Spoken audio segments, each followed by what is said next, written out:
This is Eric Alexander, Six Arrows Consulting.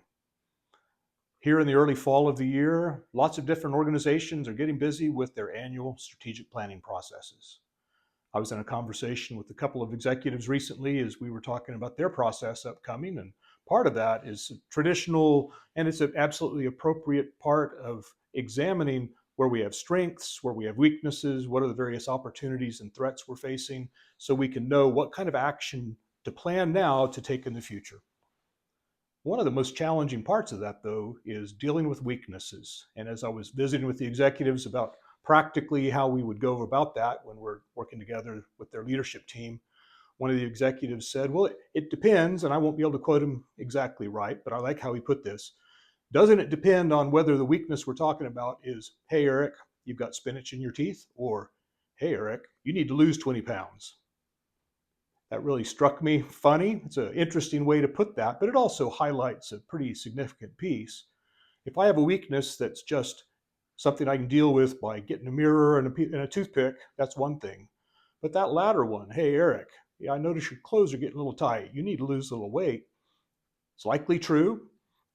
What's difficult about it, though, is making the kind of change necessary there is much harder. It's a much bigger undertaking, and it reflects on me in ways that just concern me what people are thinking about me. So I thought that was a really interesting way to think about that. And let's talk some more about weaknesses and how we need to address them, particularly in our strategic planning, but not just then. One of the things that I think is really important is we're clear of what do we mean by weakness. I think it's absolutely essential we understand its weakness relative to our organization's mission. What are we trying to accomplish? What are we here for? Why do we exist?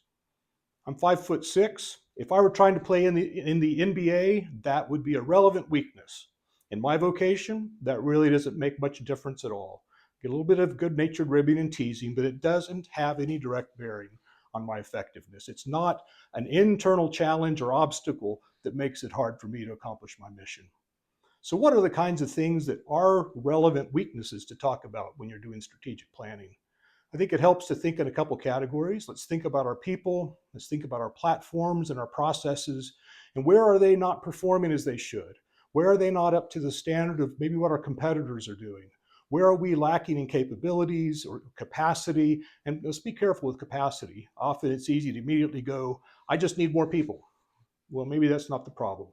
Maybe I need to lead my people more effectively. Maybe we need to be more efficient in our work before we start looking to add headcount. But what are the internal things that are creating obstacles or creating challenges relative to our mission?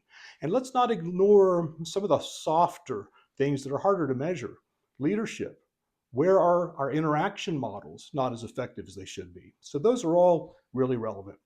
And those can be somewhere in between, "Hey, it's just a piece of spinach," or, "Hey, you've got a little bit harder work to do here to get this dealt with."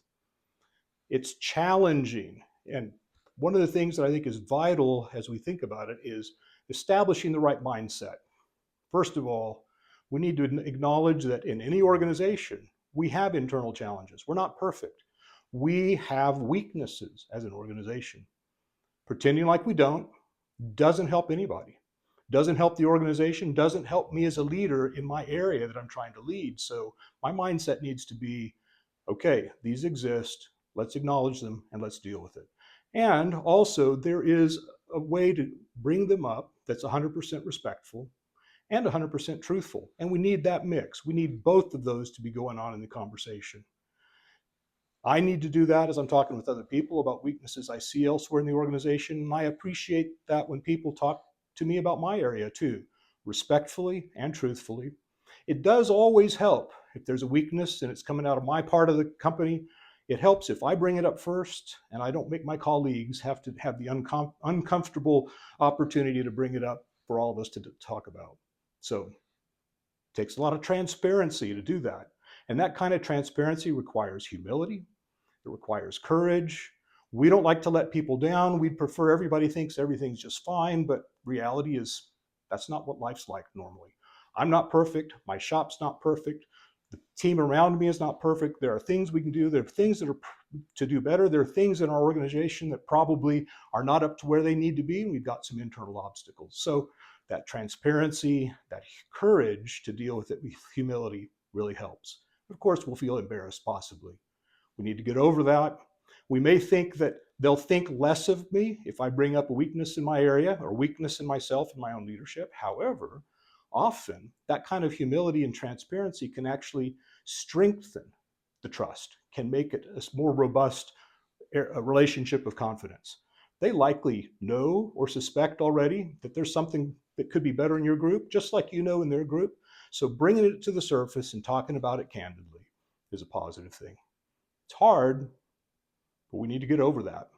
We're stewards. It's not about us. It's about the good of the organization. It's about the good of the people we serve in and through our organization.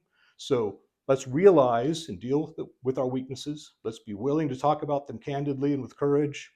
It's something to think about. Thanks for listening.